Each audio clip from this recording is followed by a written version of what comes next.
which passed, by the way, unfortunately with some Republican votes. Boo! What do you think about that? Cheating, Chad! Standing before you is one Republican that never voted for a tax increase in California and never will. Jerry Brown came around and said, look guys, the only way we're going to change the climate of California is to tax the people of California more. With cap and trade, which will increase the cost of your gasoline by up to another 73 cents in the next decade. Does that sound like that's going to change the climate much? No. Right? This is their idea. So what did we do? Not only was I the first one to vote against it, I was the first one to vote to throw out the Republican leadership that took Republicans to vote for tax increases in California. Yeah! Look, the only thing that California's climate change policy has done is drive companies and businesses and Californians to other states, and that is going to stop.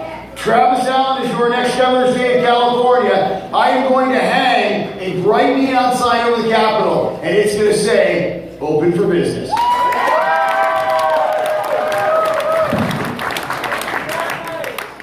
Illegal immigration.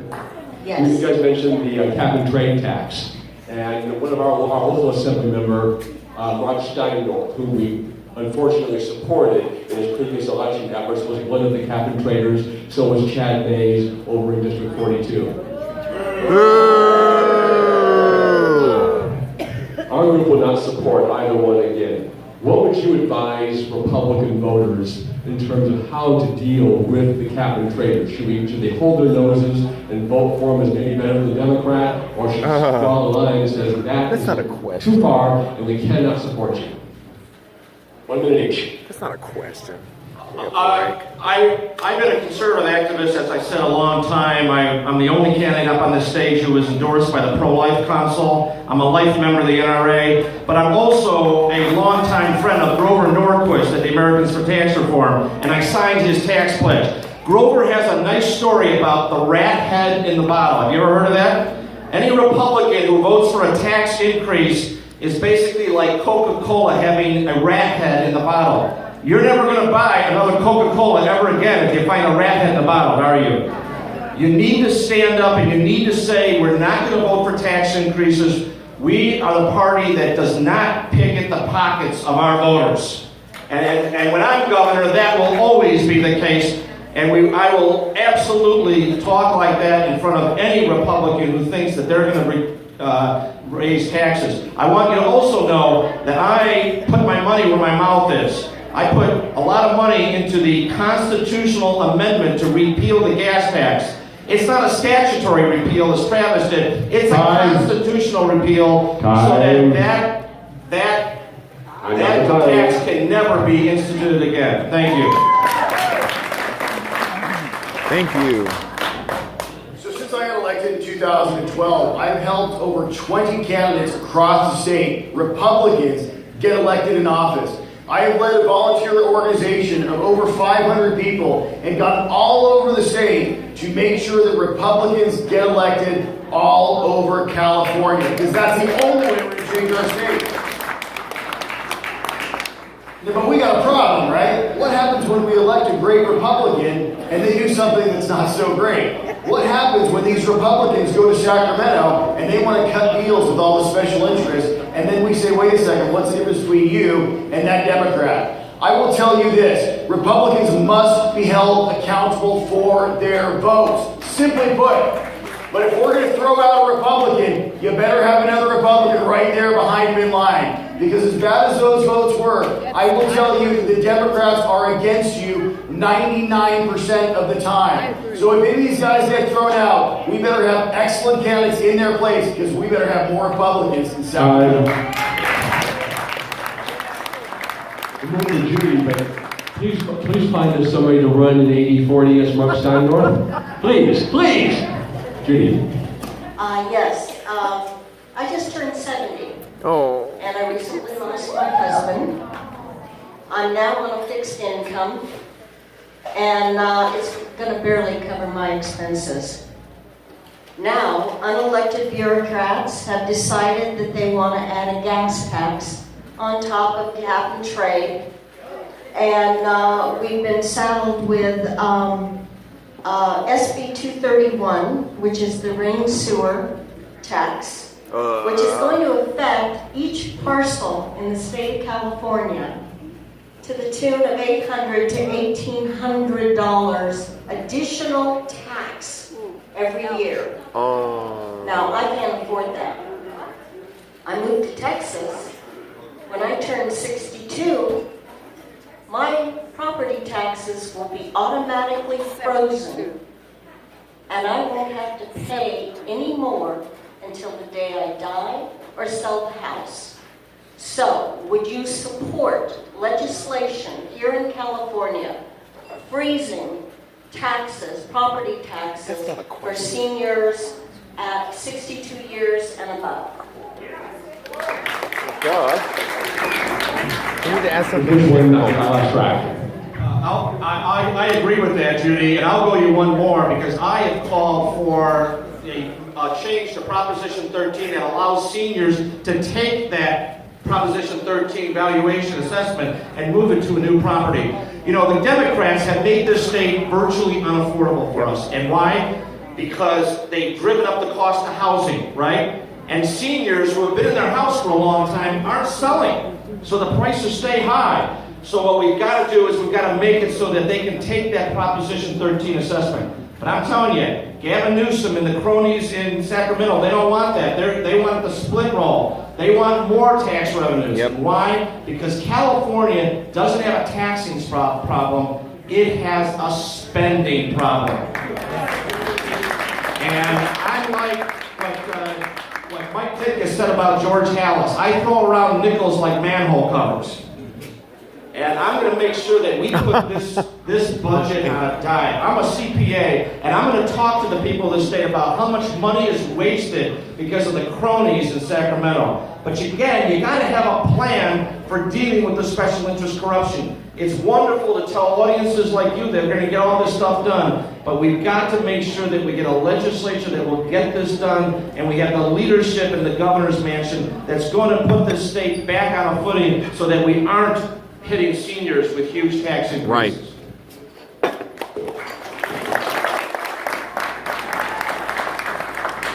This race for governor is going to pit me against Gavin Newsom. Gavin Newsom supports every tax increase you've ever seen. Gavin Newsom wants to attack Prop 13, not even keep it. He's going to want to attack it. He's going to want to raise your property taxes. He'll start with the commercial guys and the people that have a second home, but you better believe that sooner or later it's going to come to you and your house. Whether you're a young person, a millennial that can't afford a home, whether you're over 60 years old and on a fixed income, they are coming for your money because Sacramento has never seen a tax that it doesn't like. The Democrats never have enough money because if only you would send them just a couple more dollars, they would finally solve all of the problems in California. Right? So the bottom line is this.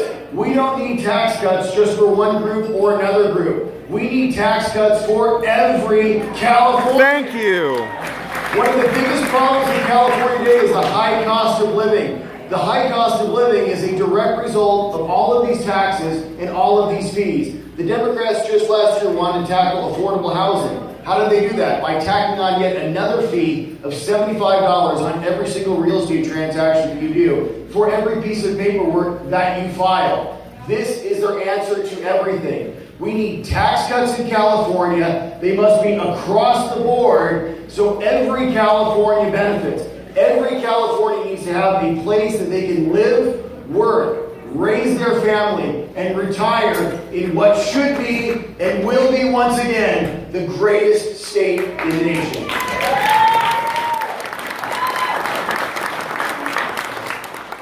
Hello. And just a reminder, our Twitter is #RepGovDebate. That's REPGUV debate. It's very lively right now. In 2015, the Colorado Springs Gazette wrote Clearing the Haze, an in-depth look at Colorado's reality 1 year after that state approved recreational marijuana. In that series, the paper reported that traffic fatalities related to marijuana had doubled. The black market for marijuana had increased. Increase? Colorado received less than 1/3 of the $100 million expected in tax revenue Oh, I didn't for know that. marijuana treatment programs. Drug-related violations hit an all-time high in Colorado high schools. Infant poisonings from marijuana-infected edibles and breast milk had caused more children to be admitted to Colorado Springs area hospitals with marijuana poisoning, and some of those children are even in cardiac arrest. Those are just some of the many findings from the Colorado Springs Gazette. Now that California voters has approved Prop 64, as governor, what would you do to ensure that California's experience with marijuana does not replicate Colorado's reality with marijuana? That is a great question. How about we enforce federal law? Is that a good place to start? Listen, you know, if somebody has cancer and medical marijuana can ease their nausea or their suffering, if someone has glaucoma and this helps their glaucoma, I can understand this. But I have always been against recreational legalized marijuana. The state that has had this, Colorado, has terrible results. You've just heard some of them. How about this? The second highest teen rate of marijuana usage in the entire country in Colorado. This is going to be a failed experiment. This is Gavin Newsom's great idea. It will lead to the normalization of marijuana, which turns into the gateway drug. Remember back in the 60s, they said it was a gateway drug, and then that was all disproved? Well, no longer. It has now been clinically shown that you are 9 times more likely to use other harder drugs once you start using marijuana. This is the problem. Medical marijuana might be acceptable, but recreational marijuana, where people are literally coming to California like it's Amsterdam, will only have terrible consequences for us, for our families, for our communities. It won't lessen crime. All of this money they want to use, this tax revenue, it won't come in because the black market still explodes because the tax on this is over 20%. Exactly. And then, of course, what's going to happen? That's more why. Californians start using more drugs. And you know where else it goes. By the way, the other candidate in this race, he didn't vote for Donald Trump. He voted for a guy called Gary Johnson. Gary Johnson supports legalized drugs. Fully legalized drugs. And I can tell you, that's a bad idea for California. Ouch! Well, I'm the only candidate in this race who didn't the only Republican who didn't donate to Gavin Newsom. Pay attention to what people say, but look at what they do. Ouch. One of the candidates gave money to Gavin Newsom and to Jerry Brown. I am going to talk about why they enacted this. Follow the money, ladies and gentlemen. Follow the money. The marijuana industry is a huge supporter of Gavin Newsom. Make no mistake about it. Of course.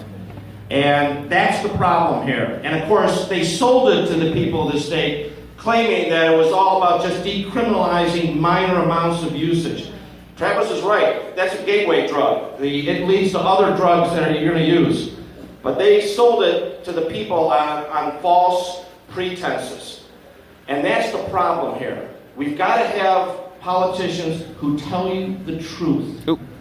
I told you the truth about who I voted for because Gary Johnson was a 2-term Republican president, Republican governor. And I had read stories. I was a Cruz supporter, and I had read stories about Donald Trump giving money to Hillary Clinton and Chuck Schumer. I would have cut my arm off before I gave any money to any Democrat. That is why I was unsure about President Trump. I will tell you this, though, it was a mistake. I will be on record right now, and let's get it out in the open. It was a mistake because I am pleasantly surprised by our president. Yeah!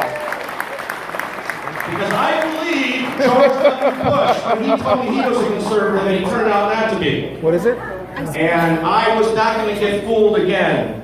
And that's why I cast that vote. And I hope you understand that I'm honest.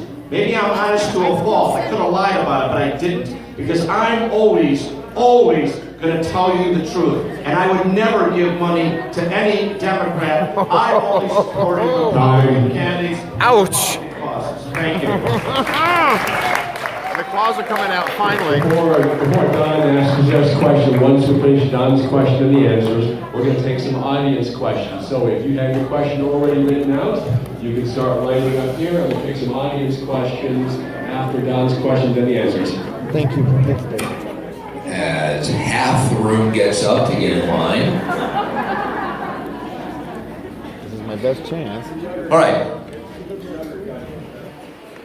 There's a lot of financial issues facing this state regarding schools, regarding the budget. And I'm going to try to encapsulate what I think might be the source of a lot of the financial struggles that our state has. A lot of the money that California raises in taxes gets shifted around from bucket to bucket. The elephant in the room, the big fiscal calamity inside California, is an out-of-control benefit system with a defined benefit pension system at the core. What can you do as governor to get the pension system, which is causing fiscal calamities in every corner of our budget, under control, so that we can begin using the money that we raise for gas taxes, for roads, for schools, and the other purposes that it's intended for? So the question is, what can the governor do to control the out-of-control pension plan that we have in this state? It's all about leadership, Don. It's all about leadership. I'm a CPA, I'm a tax lawyer, I've drafted defined benefit pension plans. I've taken defined benefit plans completely out of the private companies that I represent. We need to go to a 401k plan. And we need to get a rein on the out-of-control expenses. I was on Stuart Varney's show the other day, and I said this. I said, Bernie Madoff is in a jail somewhere wondering why Jerry Brown isn't in the jail cell right next door. Because I've never seen an actuary use 7% as an assumed rate of return. And the reason they do that, they're honest about it. They say if they used a real rate of return, the state would be bankrupt. We can't do this to our children. This is generational theft. Yes. And it's wrong. And I'm going to talk to the people of this state. I'm also going to make sure that we get a legislature that's not held in sway by the cronies. If you ever have a low energy day, you need to go to a website called transparentcalifornia.com. Have you ever heard of this? Because, God, it's not just the benefits, it's also the salaries. You will see Victor Joseph, this prison dentist who made $800,000 last year. Outrageous.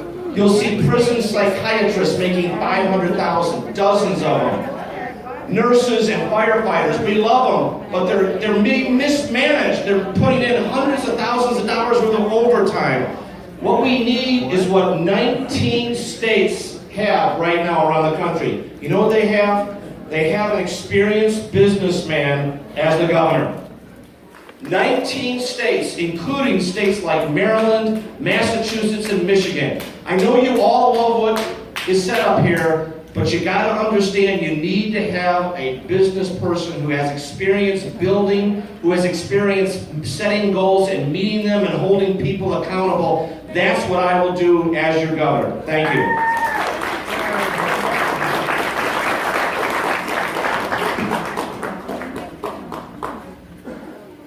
Well, you know, I absolutely agree. California does need a businessman as governor. And that's why I'm running to the next governor of California. I've run my business since 2001, and it's funny because, see, I'm a certified financial planner. And what do I help my clients do? I help them to retire. Whether it's with defined benefit pension plans, whether it's 401ks, or whether it's just with other sorts of investment accounts. I have tons of firsthand experience. I've also been the vice chair of the Public Employees Retirement System Committee in the legislature. And what I have seen firsthand is that CalPERS is funded at less than 70 cents on the dollar. This is a ticking time bomb. If you take a look at the pension plans across California, they don't have enough money in them. And the problem is that the workers of California who have been promised these benefits, who have actually contracted for these benefits, who have these benefits as their legal right, are being lied to by their union bosses. Just last year, I introduced legislation that for any state worker, when you get your annual benefits summary that shows how much you get at retirement, the very next line would have to show you how much of that is actually funded. So if it says you get $4,000 for retirement, how much money is actually in the plan to pay that benefit? Oh yeah, and by the way, you want to hear another great deal? If you work for the state of California for 20 years, you get free medical for life. Name one private company that does that. Why do government workers in California make 50% more than private sector workers?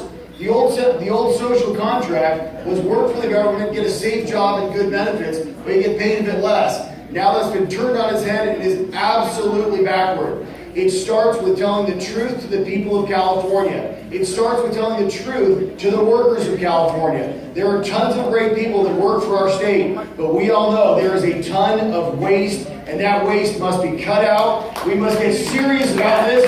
We have to make sure that California is funded, because otherwise we will go bankrupt, and that's why you need a financial business owner. Yes!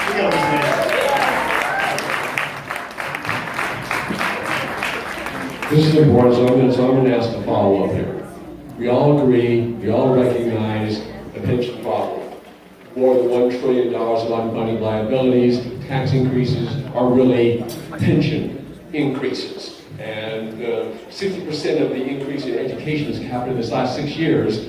Most of that money is going into pensions, not into improving education.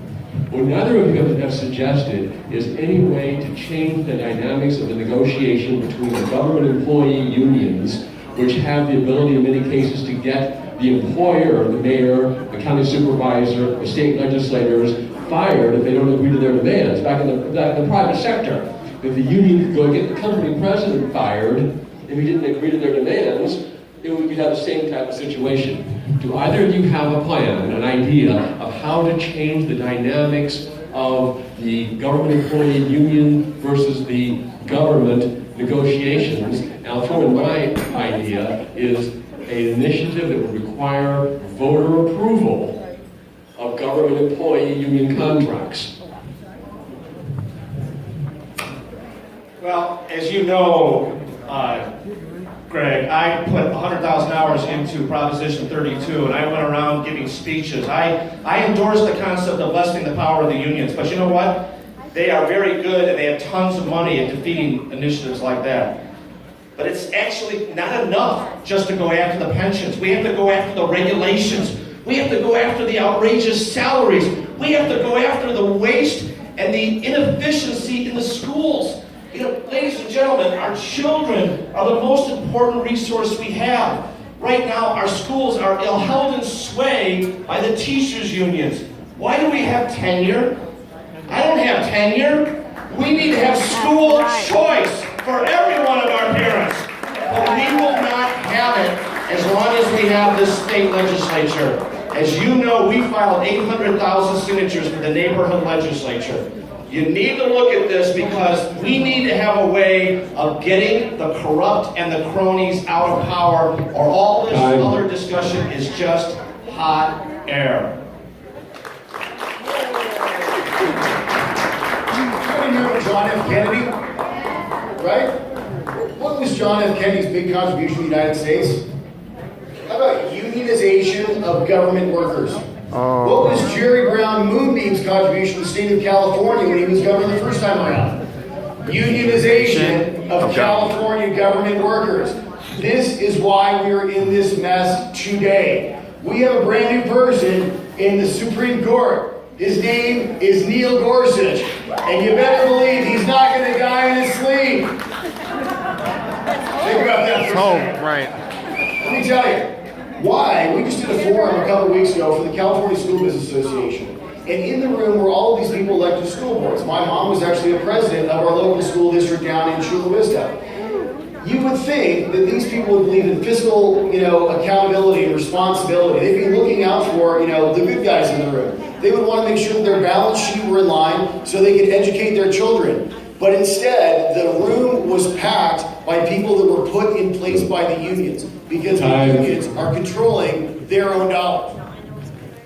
All right, now let's hear some of our members and activists. Agnes. Hi.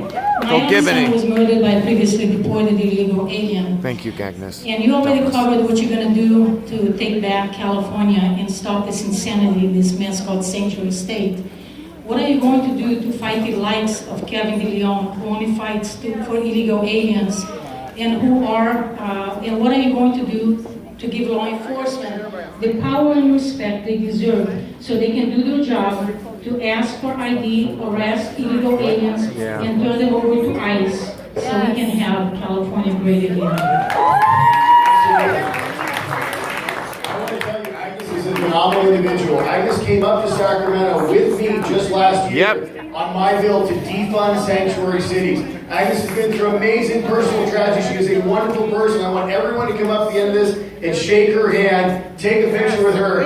Her son was killed in a driveway by someone who never should have been in this country in the first place. Thank you, Agnes, for everything you've done. Listen, Tony Villar, right, also known as Antonio Villaraigosa. All right, I'm sorry, wait. I'm mixing here. Kevin De Leon has already said that over half of his family is here illegally, or came here illegally. Deport them all. The governor of California has the ability to empower our law enforcement to do their job, to cooperate with ICE, to make sure that if people are coming into our jails because they have committed crimes, that they get reported to the federal authorities so ICE can come in and do their job and make sure that our communities are safe. There is no reason why our taxpayer dollars should be sheltering criminals who are committing crimes while in our state illegally. Man, I can't begin to express my sympathies for you. I mean, I've had clients that have lost children. That's the worst thing you can do is to bury a child, and I'm so in sympathy with you. This is all about leadership again, ladies and gentlemen. We need to have a governor who is going to exercise the right leadership. I was on Fox again yesterday, and I was talking about the fact that people of Latin descent, and there are numerous of them in California, you know that, they want safe communities. They want their children safe. They don't want criminals. They don't want MS-13. They don't want the drugs and the guns. They want the law enforced. And we have to make sure that we do that. But we have to also make sure that we make sure that people feel welcomed coming to this country. We need to change our immigration. We need to make sure we have merit-based immigration so that people can come here who want to be Americans and participate in America. That's absolutely important. So we got to make sure that we don't tar a group as all criminals of some sort or another. We have to make sure we go after the criminals that murdered your child, as well as the criminals who are threatening our neighborhoods. But we also have to make sure that we communicate to the people that we are a welcoming nation and we want to have an immigration policy that makes sense, that brings in people who will add to us and won't subtract and won't murder our children. Thank you. Maggie. I would like to know, who do you think the scariest Democratic governor candidate running is, and who might have a chance of getting the nomination, and why, and how you can beat them? It's going to be Gavin Newsom. Listen, let's be clear. The person that is going to be picked by the Democrats is Gavin Newsom. Gavin Newsom is to the left of Bernie Sanders. Gavin Newsom wants a single-payer healthcare system in California that would bankrupt the state in the first 6 months. This would mean that you would have to go to the DMV to see your doctor, or the equivalent of the Veterans Administration. I don't know about you, but I want to keep my doctor. What do you say? Right? Gavin Newsom is the mayor that wants sanctuary cities. He wants open borders just like Gary Johnson does. Oh, stands ouch. for everything that Californians don't want. But don't forget, Gavin's tall, Gavin's good looking, Gavin's smooth, but Gavin is wrong on every single major issue for Californians. We need a candidate running against Gavin Newsom that can stand on that stage and beat him point for point. We need someone who has the energy, the fire, that understands California's issues, that has lived here his entire life and born right in our state, that will beat Gavin Newsom to become our next governor. There's only one person in the race that can do that. Well, it is Gavin Newsom, and why? Because he's used to telling audiences what they want to hear, not what they need to hear, what they want to hear, and pandering. And I would never give him a contribution because he's the worst kind of politician. He's a panderer and a shapeshifter and a liar. He's a political chameleon, but he's good. He may be a surfer for all I know. And he's talented and he speaks well, and that's going to be tough. I'll tell you what, I talked to Rick Snyder. Anybody know who Rick Snyder is? Rick Snyder is the governor of Michigan, a very blue state, right? Not anymore. He's a CPA and an attorney like me. He's a venture capitalist, a real estate investor like me. I talked to him, it was like we were looking in a mirror. And what he said is that he ran as a nerd. He ran as a guy who was going to fix the problems of Michigan, who was going to get the economy going again, who was going to get jobs going again, who was going to get the affordability of that state back so that people could afford to live there, who was going to improve the education program. Rick Snyder was a nerd, he really is. But he got elected and re-elected, and he's turned that state around, and that's exactly what I'm going to do in California. Okay. Mike. Yes, I would like to know if I'm going to be voting for one of you guys. I would like to know, are you going to take a strong stance on securing our border, enforcing our immigration laws, and taking a systematic and aggressive removal of illegal aliens from our country? Yeah! No excuses. Si se puede deport. I want to talk about something very quickly first, which is, you know, John Cox has been making a lot about the fact that what galvanized me to run and actually change California was listening firsthand to these Democrats and understanding exactly what they stood for. That's what I did in 2010 and 2011, and that's why I ran, and that's why I have been elected for the last 5 years, with a 100% record from all of the conservative organizations. The only true conservative in this race.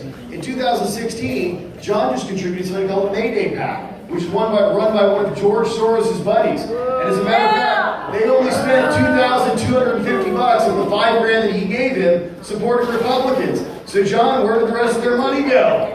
Think about this. That was the year before last.